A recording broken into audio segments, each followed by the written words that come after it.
నమస్కారం. సంగ్రహ స్టూడియో న్యూస్కి స్వాగతం. హెడ్లైన్ చూద్దాం.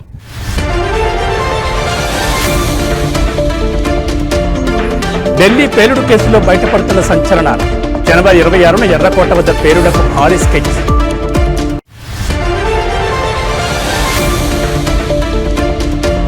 నాగార్జున ఫ్యామిలీకి క్షమాపణ చెప్పిన మంత్రి కొండా సురేఖ గతంలో చేసిన వ్యాఖ్యలు వెనక్కి తీసుకుంటున్నట్లు ప్రకటన.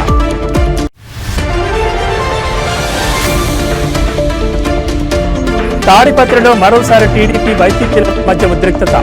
వైసీపీ నిరసనల ర్యాలీకి అనుమతి నిరాకరించిన పోలీసులు.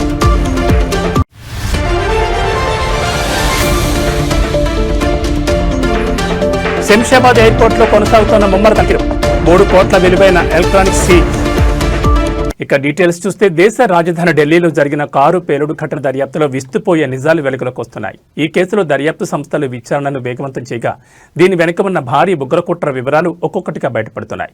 గణతంత్ర దినోత్సవం రోజున ఎర్రకోట వద్ద ప్రధాని నరేంద్ర మోడీ ప్రసంగాన్ని లక్ష్యంగా చేసుకుని పేలుళ్లకు పథకం రచించినట్లు అధికారులు గుర్తించారు.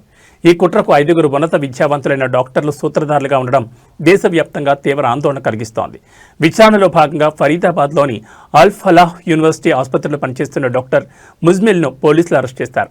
పుల్వామాకు చెందిన ఇతన్ని విచారించగా కీలక విషయాలు వెలుగు చూశాయి. అధికారులు అతని ఫోన్ స్వాధీనం చేసుకుని డేటాను విశ్లేషించగా అతను మహ్మద్ ఉమర్తో కలిసి పలుమార్లు ఎర్రకోట వద్ద రెక్కి నిర్వహించినట్టు తేలింది. జనవరి 26న ప్రధాని జాతిని ఉద్దేశించి ప్రసంగించే సమయంలో అక్కడ భారీ పేలుళ్లకు ప్లాన్ చేసినట్లు దర్యాప్తు సంస్థలు అనుమానిస్తున్నాయి. గత కొన్ని రోజులుగా దేశవ్యాప్తంగా ఛేదిస్తున్న ఉగ్రవాద నెట్వర్క్కు ఢిల్లీ కారు పేలుడు ఘటనకు సంబంధం ఉన్నట్లు అధికారులు భావిస్తున్నారు. డాక్టర్ ముజ్మిల్ ఫోన్ నుంచి లభించిన ఆధారాలతో ఈ కేసు దర్యాప్తును మరింత లోతుగా చేపట్టారు. ఈ కుట్రలో ఇంకా ఎవరెవరున్నారు, వారి ప్రణాళికలు ఏమిటి అనే కోణంలో విచారణ కొనసాగిస్తున్నారు. చదువుకున్న వైద్యులే ఉగ్రవాదం వైపు మళ్లడంపై భద్రతా ఏజెన్సీలు దృష్టి సారించాయి.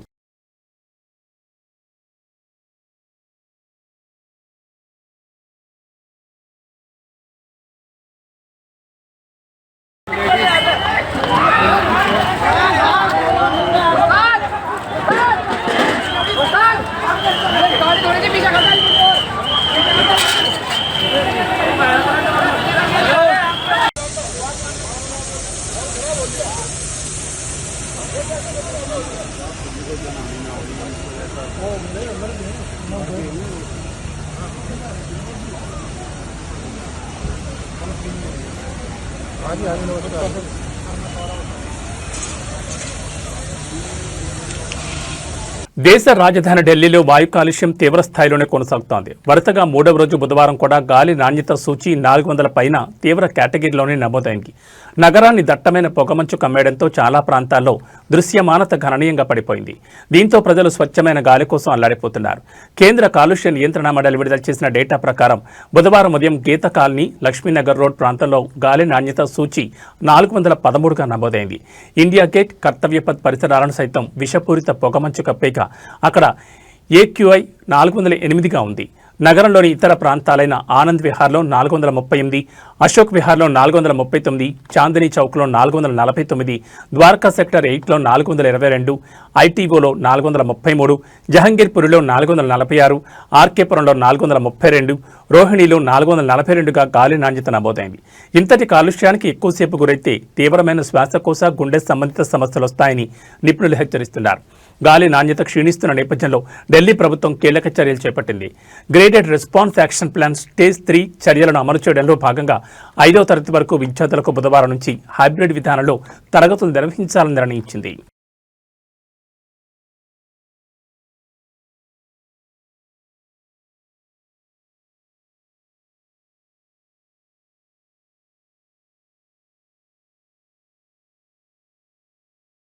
దేశవ్యాప్తంగా సంచలనం సృష్టించిన నోయిడా నిఠారి వరుస హత్యల కేసులో ప్రధాన నిందితుడు సురేంద్ర కోహ్లీని సుప్రీంకోర్టు నిర్దోషిగా ప్రకటించింది. ఈ కేసులో మిగిలిన ఆరోపణల నుంచి కూడా అతనికి విముక్తి కల్పిస్తూ సంచలన తీర్పు వెలువరించింది. ప్రాసిక్యూషన్ ఆరోపణలను నిరూపించడంలో విఫలమైందని స్పష్టం చేస్తూ దాదాపు 19 ఏళ్లుగా జైల్లో ఉన్న కోహ్లీని వెంటనే విడుదల చేయాలని ఆదేశించింది. జస్టిస్ బిఆర్ గవాయ్ నేతృత్వంలోని త్రిసభ్య ధర్మాసనం ఈ తీర్పును వెలువరించింది. నిందితుడిపై మోపిన నేరారోపణలు రుజువు కాలేదు, అందువల్ల అతన్ని నిర్దోషిగా ప్రకటిస్తున్నామని ధర్మాసనం స్పష్టం చేసింది. ఈ తీర్పుతో సురేంద్ర కోహ్లీ విడుదలకు మార్గం సుగమమైంది.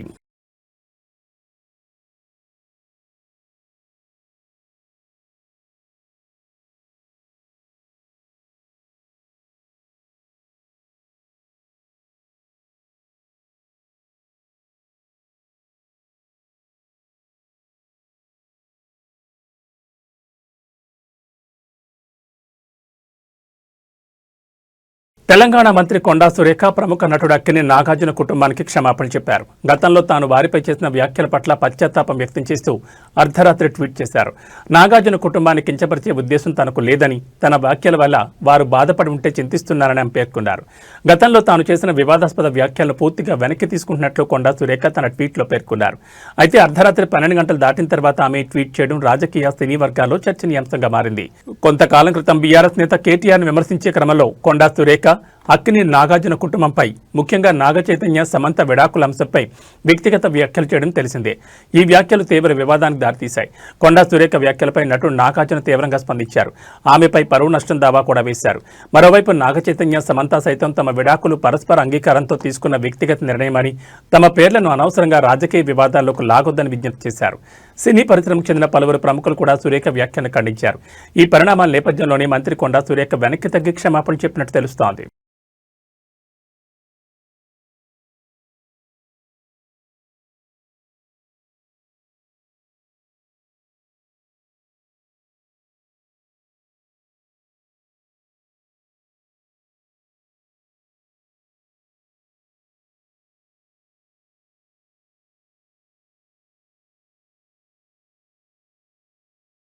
శంషాబాద్లోని రాజీవ్ గాంధీ అంతర్జాతీయ విమానాశ్రయంలో భారీగా ఎలక్ట్రానిక్ పరికరాలు పట్టుబడడం కలకలం రేపింది.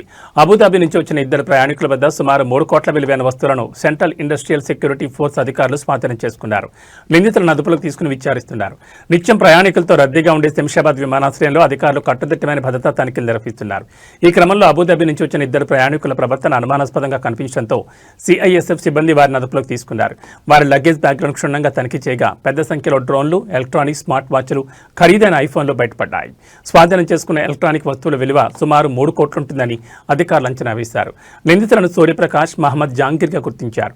ఇంత పెద్ద ఎత్తున ఎలక్ట్రానిక్ పరికరాలను ఎలాంటి పత్రాలు లేకుండా ఎందుకు తరలిస్తున్నారనే కోణంలో విమానాశ్రయ పోలీసులు కేసు నమోదు చేసి దర్యాప్తు చేపట్టారు. ఈ వస్తువులను ఎక్కడికి తరలించడానికి ప్రయత్నించారు, దీని వెనుక ఎవరైనా ఉన్నారా అనే వివరాలు రాబట్టే పనిలో అధికారులు నిమగ్నమయ్యారు.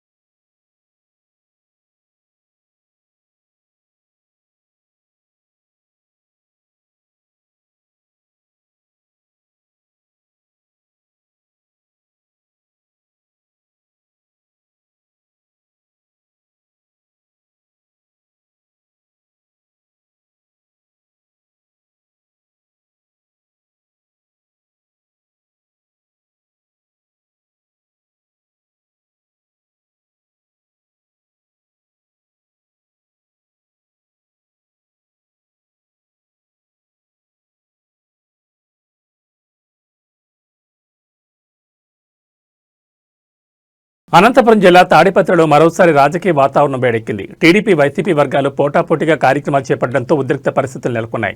మెడికల్ కళాశాల ప్రైవేటీకరణను నిరసిస్తూ వైసీపీ తలపెట్టిన ర్యాలీకి పోలీసులు అనుమతి నిరాకరించారు. ముందు జాగ్రత్త చర్యగా మాజీ ఎమ్మెల్యే కేతిరెడ్డి పెద్దారెడ్డిని ఇంటి నుంచి బయటకు రాకుండా అడ్డుకుని గృహ నిర్బంధం చేశారు. రాష్ట్ర వ్యాప్తంగా వైసీపీ ప్రజాపోరు పేరుతో మెడికల్ కాలేజీల ప్రైవేటీకరణకు వ్యతిరేకంగా నిరసనలకు పిలుపునిచ్చింది. ఇందులో భాగంగా తాడిపత్రిలో మాజీ ఎమ్మెల్యే కేతిరెడ్డి పెద్దారెడ్డి ఆధ్వర్యంలో భారీ ర్యాలీ నిర్వహించాలని నిర్ణయించారు.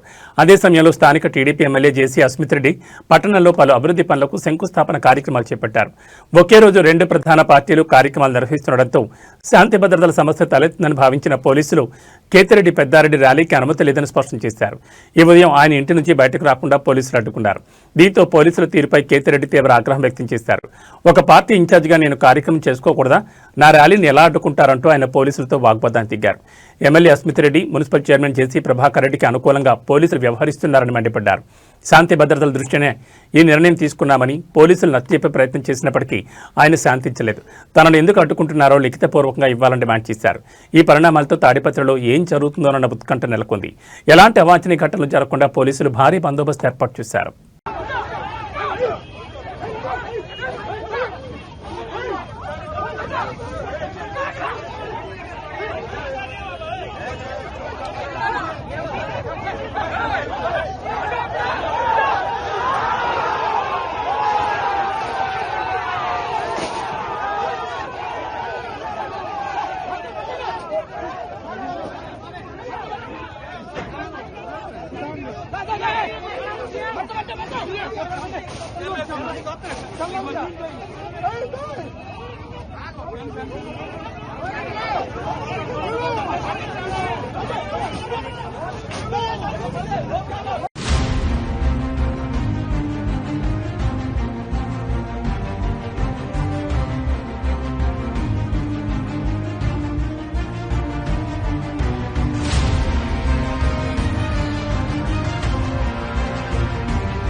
ఎవరన్నా కానీ జనరల్ గా నేను ఇటు అడుగుతాను.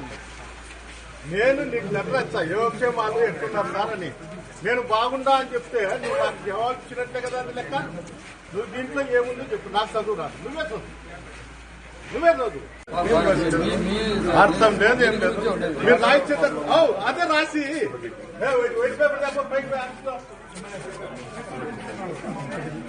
వైట్ పేపర్ రాసి నువ్వు పోయేకి లేదు, ఎక్కడే కానీ కాన్ఫరెన్స్ లో తిరిగేకి లేదు. ఇది మా ఆర్డరు, మా ఎమ్మెల్యే ప్రకారం మేము నడుచుకుంటున్నాము. మీరు ఎక్కడ తిరిగినా కూడా మేము చెత్త చూస్తామని చెప్పి రాసింది. వాళ్ళు కొడతా అంటే కొట్టించుకుంటానండి, తిట్టించుకుంటానండి, మేము కేసులు ఇష్టం ఉంటే తీసుకుంటాం, లేకపోతే లేదా రాసి. నేనే వద్దని లేదా, ఏదైనా మీరు పేపర్ నేను పేపర్ ఇస్తాను కదా, పేపర్ నేను మిమ్మల్ని ఏమో నాకైతే తిరుమల శ్రీవారి లడ్డూ ప్రసాదానికి కల్తీ నెయ్యి సరఫరా చేసిన కేసులో దర్యాప్తు ముమ్మరంగా కొనసాగుతోంది. ఈ వ్యవహారంలో వైసీపీ ప్రభుత్వ హయాంలో టీటీడీ ఈవోగా పనిచేసిన ఏవీ ధర్మారెడ్డిని ప్రత్యేక దర్యాప్తు బృందం మంగళవారం సుదీర్ఘంగా విచారించింది. ఉదయం 10 గంటల నుంచి రాత్రి 10 గంటల వరకు మధ్యలో గంట భోజన విరామంతో కలిపి దాదాపు 12 గంటల పాటు డీఐసీ మురళీ రాంబా నేతృత్వంలోని బృందం ఆయనను ప్రశ్నించింది. లడ్డూకు కల్తీ నెయ్యి వస్తుంటే ఎందుకు చూసి చూడనట్లు వ్యవహరించారని ప్రశ్నించగా హైకమాండ్ ఒత్తిడి వల్లే అనుమతించాల్సి వచ్చిందని ధర్మారెడ్డి చెప్పినట్లు విశ్వసనీయ సమాచారం. అయితే ఆ హైకమాండ్ ఎవరనే ప్రశ్నకు ఆయన నుంచి సమాధానం రాలేదని తెలుస్తోంది. ధర్మారెడ్డి పలు ప్రశ్నలకు క్లుప్తంగా బదులివ్వగా మరికొన్నింటికి మౌనం వహించారని సమాచారం. 2022 ఆగస్టులోనే మైసూర్ ల్యాబ్ నుంచి నెయ్యి కల్తీ జరిగిందని నివేదిక వచ్చినా ఎందుకు చర్యలు తీసుకోలేదు? బోలేబాబా డైరీకి కాంట్రాక్ట్ కట్టబెట్టేందుకే టెండర్ నిబంధనల్లో మార్పులు చేశారా? గతంలో ఉన్న మిల్క్ పదాన్ని 2020లో ఎందుకు తొలగించారు? తిరిగి 2023లో ఎందుకు చేర్చారు? ఈ మార్పుల ద్వారా ఎవరికి లబ్ధి చేకూర్చారు? తదితర ప్రశ్నలను సిట్ అధికారులు సంధించినట్టు తెలుస్తోంది. ఈ కేసులో ఇప్పటికే అరెస్టే బెయిల్పై ఉన్న బోలేబాబా డైరీ డైరెక్టర్లు ఫొమిల్ జైన్, విపిన్ జైన్లను కూడా సిట్ విచారించింది. 5 ఏళ్లలో ఈ సంస్థ 251 కోట్లకు పైగా విలువైన 68.17 లక్షల కిలోల కల్తీ నెయ్యి సరఫరా చేసినట్లు తమ దర్యాప్తులో తేలిందని డీఐజీ మురళీ రాంబా వెల్లడించారు. ఈ వ్యవహారంలో గత టీటీడీ చైర్మన్ వైవీ సుబ్బారెడ్డి పాత్రపైన అధికారులు ఆరా తీసినట్టు తెలుస్తోంది. కాగా రాత్రి విచారణ ముగిసిన అనంతరం ధర్మారెడ్డి మీడియాతో మాట్లాడకుండానే వెళ్లిపోయారు. ఈ రోజు కూడా ఆయన విచారణ కొనసాగనుండడంతో ఈ కేసులో మరిన్ని కీలక విషయాలు వెలుగులోకి వచ్చే అవకాశం ఉందని భావిస్తున్నారు.